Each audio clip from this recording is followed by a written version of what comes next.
Welcome to Industry Focus, the podcast that dives into a different sector of the stock market every day. It is Friday, June 14th, and we're talking about yet another soon-to-be public tech company. I'm your host, Dylan Lewis, and I'm joined on Skype by Fool.com's Brian Feroldi. Brian, what's going on, man? Hey, Dylan, I am still in mourning this morning after my beloved Boston Bruins lost a heartbreaking seventh game of the Stanley Cup Finals. So I guess this is what it feels like to be a Jets fan all the time. That's true. You know, that's a lot of shade to throw this early in the podcast, Brian, but I have to take it because the Jets are just so terrible. Man behind the glass, Dan Boyd, is just having a hoot back there. I don't think he expected you to come out quite so hot. But you know what? As a Boston sports fan, I think you guys have enjoyed a pretty good run. Yeah, we certainly have, but it was an exciting game. Congratulations to St. Louis. It looks like they were partying and having a good time there. So the way they played last night, they deserve to win. Yeah, you know, I was in Boston for 5 years. I think I attended 3 different parades while I was there. It's a lot of fun, but it's nice to see another city win one every now and then. Well, I still would have preferred Boston to win yet again, but you know. Hey, Brian, the Jets are going to have their day, and then we're going to drop the title discussion. Dan Boyd says no behind the glass, and that's okay. We can agree to disagree on that one. Brian, today you are on the show because we want to talk about Slack. Slack is a SaaS company. I'm sure a lot of listeners have heard this name before. Maybe they even use the product. And because it's a SaaS company, you're obviously the guy that I want to talk to. You are like Mr. SaaS for Fool.com. Hey, that's a title I am happy to take on. I love SaaS. We use this product here, and in fact, we were planning the show using Slack. For the unacquainted, why don't we just talk a little bit about what this company does? It's a messaging service, but it isn't as simple as your classic AOL instant messenger. There's a lot of functionality in there that makes it a pretty good enterprise product for companies like The Fool. Yeah. So Slack is a provider of cloud-based collaboration tools and services that help teams get projects done. And the backstory behind this business is a team was trying to create a product, and they were going back and forth with email, and they were just getting frustrated, right? When you're using email, it's easy to leave people off a chain, or if somebody else joins in, it's easy to accidentally share files that you shouldn't, or it's hard to kind of keep track. So they kind of created Slack as a way for them to collaborate easier. And through iterations, they developed a tool that they just felt was heads and shoulders above email. And they've been rolling it out worldwide. And the more people the more organizations that adopt it, the bigger these guys grow. And I know that at The Fool, once The Fool joined the Slack train, the number of emails that were sent internally just plummeted. So it is definitely the communications tool of the 21st century. Yeah, there's a little bit here that reminds me of Shopify in that this is a product that was born out of some feeling of necessity, right? You know, the lore of Shopify is CEO Toby Lutke was like, you know, I'm trying to build this snowboard business online. I don't really like the tools that are there to do that. Slack has basically said, we couldn't find a good corporate communication tool. We're going to create it. That hasn't been a bad model for businesses, especially in the publicly traded space, Brian. Oh, completely. I mean, if you, as the entrepreneur, feel the pain of the problem you're trying to solve firsthand, and you can create a tool that solves it, that is a great model for developing a business. So this is a fairly young company, launched in 2014. A couple numbers just to paint a picture on how the business looks. They boast over 600,000 organizations on Slack, 88,000 paid. And this is something like you might expect with SaaS, where there's the land and expand model. They are giving a free tier away for small businesses and kind of hoping that as companies grow, as they see the value in the functionality of the platform, they will become paid members down the road. Yeah, and they have landed a lot of huge clients. I mean, 600,000 organizations, as you said, and that includes about 65% of the Fortune 100. So the bulk of users here are using the free version, but they have a pretty good track record of using the free version to get their foot in the door and then upselling their customers over time. You look over at the concentration of customers, something we always want to look at when we're talking about SaaS companies, but really any business in particular. They have 575 paid companies with annual recurring revenue of more than $100,000, and that group only makes 40% of the total top line. So they don't have too much customer concentration there. You like to see that. There are also quite a few developers that are building integrations for Slack. Yeah, this platform is a developer's dream tool. I mean, they have over 500,000 registered developers that are building third-party apps, and the platform at this point has 450,000 third-party apps that are built into it. So you love to see a thriving ecosystem for developers to get onto, and Slack definitely has that. Yeah, and they are worldwide. They're in 150 countries. The big markets here are the US, Europe, and Japan. They have integrations from a lot of the big tech names you'd expect: Google, Salesforce, Atlassian, naming a lot of fools know, and Dropbox. And with the land and expand model, I think they've enjoyed the fact that they don't have to spend quite as much as you might expect on marketing. It's a big expense for them, but they do benefit from word of mouth. Yeah, as you said, they are pursuing a freemium model, so they use the free tool to get their foot in the door, get teams using it, and once they do hit a critical mass, they do have a track record of converting those customers to paid users. And one thing that excites me about this business is the usage metrics are very strong. I mean, the average Slack user spends more than 90 minutes per workday on the platform, and they have 10 million daily active users. So this is clearly a very engaging product. As for how all the pricing shakes out, they have a free option, which will probably do the trick for a lot of small teams. And then they have a standard plan for small businesses that'll range from about $6.50 to $8 a month, depending on whether you do monthly or yearly billing. Slack Plus is $12.50 or $15 per month, again, depending on the billing you choose. Brian, why don't we dive into the financials? This company, in some ways, has a lot of the markings of a business about to go public. Certainly. These guys have been in hyper-growth mode for the last couple of years. So when we talk revenue, we see $100 million in fiscal 2017, $220 million in fiscal 2018, and $401 million in fiscal 19. So last year, that was good enough for growth of 82%. So extremely strong. And from a revenue breakdown, about 2/3 of that number is generated in the US, and just over 1/3 is generated internationally. So it's nice to see both a very fast growth rate as well as a decent mix of business from an international perspective. The thing that has me excited, as it often does with software, is the margins with this business. 87% gross margins in fiscal 2019. And that's actually a little higher than it was in 2017. But my gosh, you can do so much there if you have that much money flowing down to cover your other expenses. Oh, completely. When you combined a very healthy gross margin with extremely strong revenue growth, it can just create magic as you move down further down the income statement. And from a balance sheet perspective, and keep in mind this is before they do their direct listing, $841 million in cash. They do have about $1.4 billion in convertible stock before they do the direct listing, but that stock is most likely to be converted into shares, so that will result in a dilution as opposed to real debt. So it looks like a very healthy balance sheet. Of course, we talked about how they look like a lot of growth companies. They are losing money. They posted a net loss of about $140 million in fiscal 2019. Somewhat to be expected. I mean, you look at how this company is run, high gross margins, but they are in growth mode. You break down exactly what's taking them negative. They have $150 million in R&D, $230 million in sales and marketing, over $100 million in general and administrative expenses. The story here is one that we see all the time in the SaaS space. They are going out there and trying to build a big book of clients, knowing that they have a fairly sticky product, and once they get them in, they can retain them and then ratchet that sales and marketing expense down a little bit down the road. Yeah, and it's also worth repeating that this company was started in 2014, so it is only half a decade old despite their size and their scale. So it is not surprising to see that, given their torrid rate of growth, that they are losing money, but they're basically plowing everything that they can into sales and marketing to expand.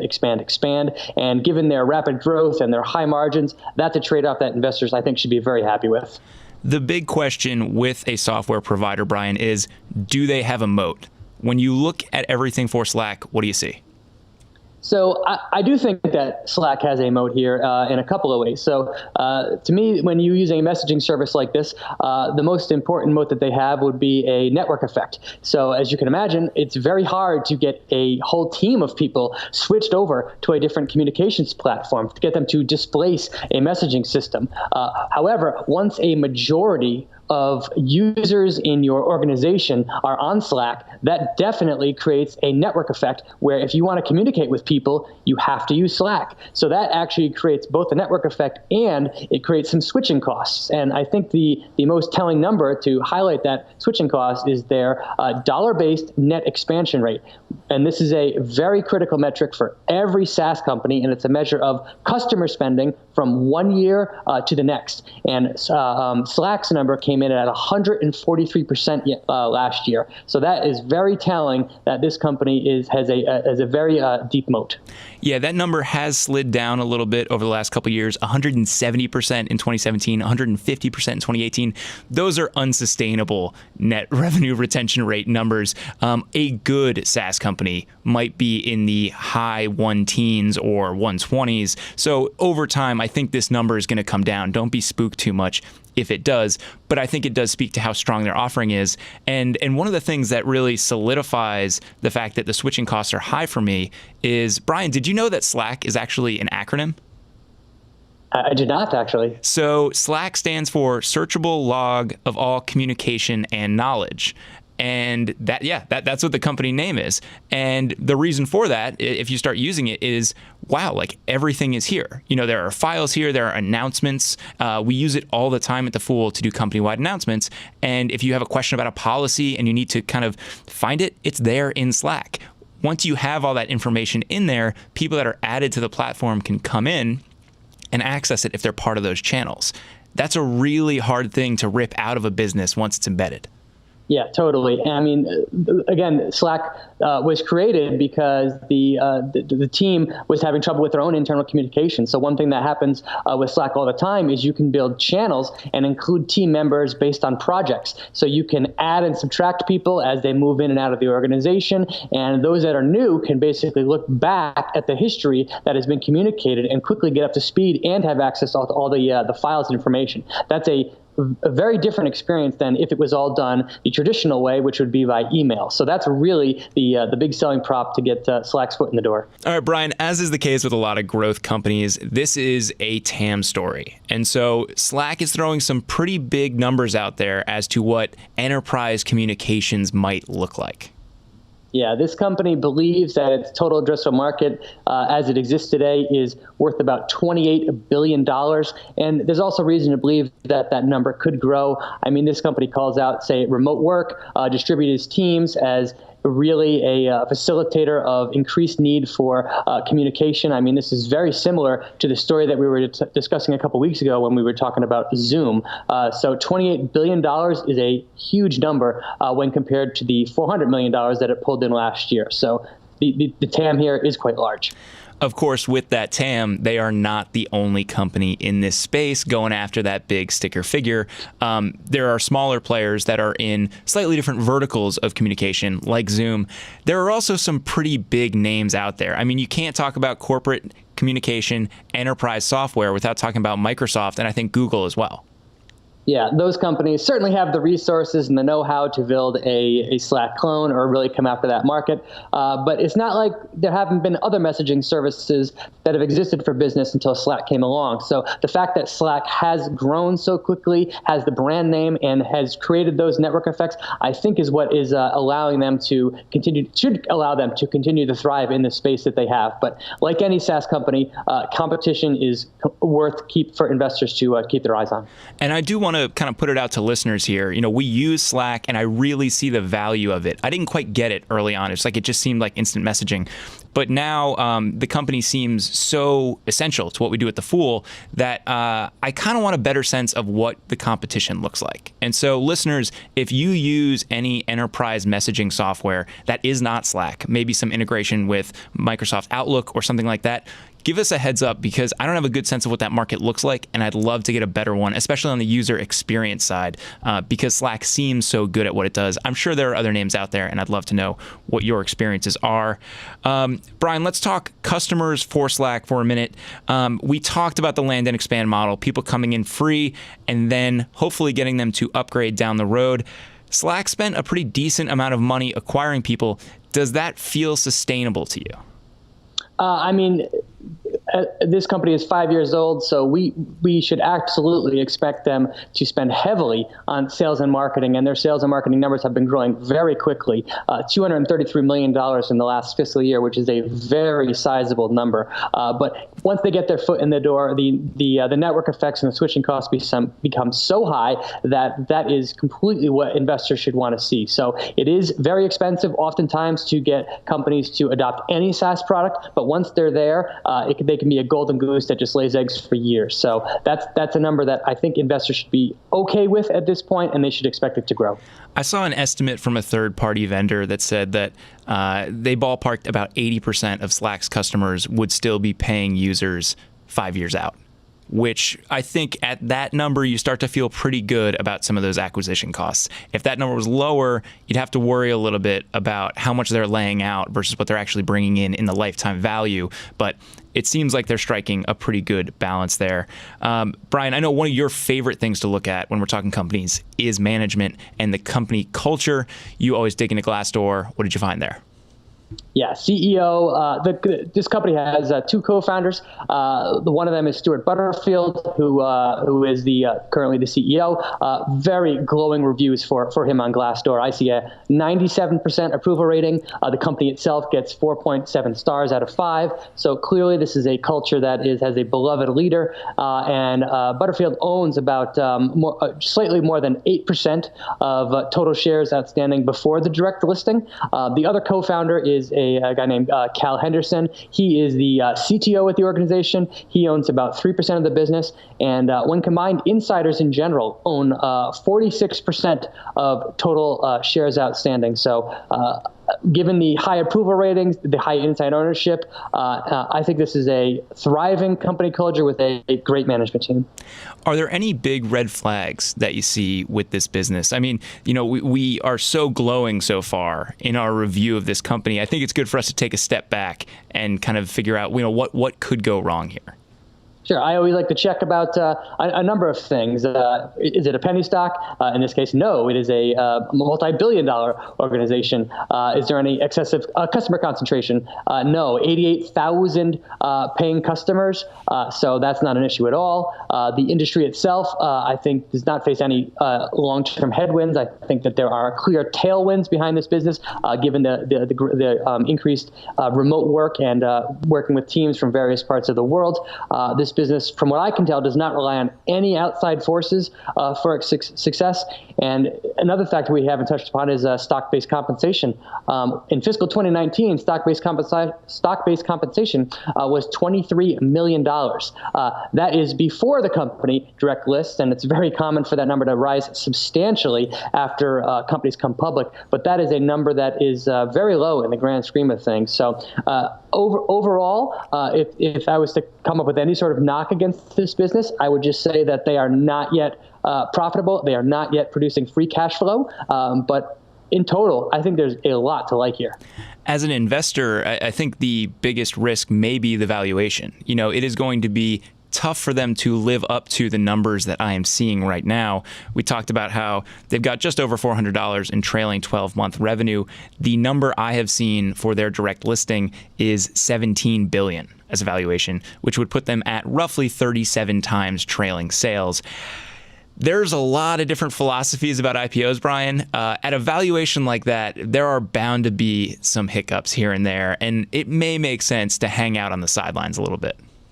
Yeah, if investors were interested in this, I mean, the numbers that we've seen out of some IPOs recently are just insane. I mean, we talked about Zoom, what a high-quality business we thought both that was on our last show, and that's been a sensational IPO that currently trades hovering around 70 times trailing sales, which is just such a nosebleed number. So by comparison, Slack at 37 times sales could be viewed as a bargain. But even though it's completely ridiculous when viewed through just a normal valuation lens. So if listeners are interested in this, one technique that we always expound on is to buy positions in thirds, buy a small sliver up front, and then just wait and see. Wait and see how the company acts as a public company when they have a number over their head. Does the management change? Does the dilution get crazy? There's no rush into buying buying IPOs.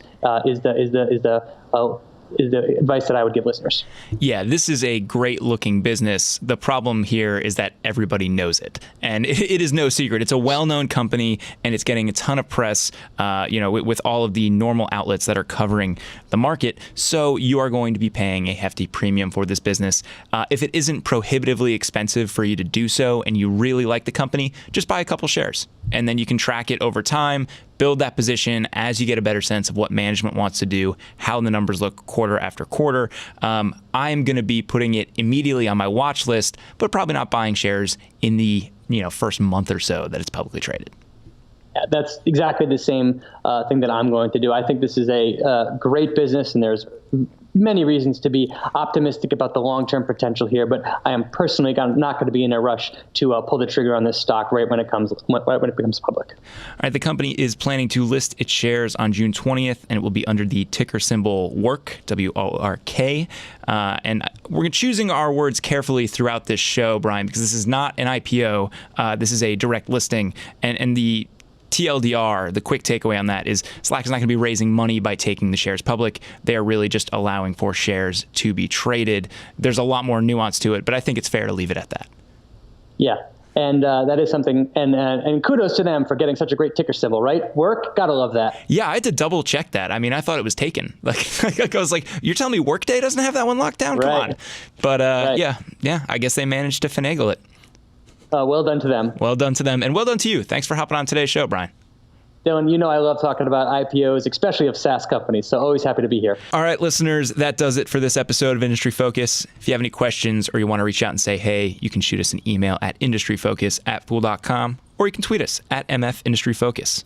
If you want more of our stuff, subscribe on iTunes or catch videos from the podcast on YouTube. As always, people on the program may own companies discussed on the show, and the Motley Fool may have formal recommendations for or against stocks mentioned, so don't buy or sell anything based solely on what you hear. Thanks to Dan Boyd for all his work behind the glass today. For Brian Feroldi, I am Dylan Lewis. Thanks for listening, and Fool on.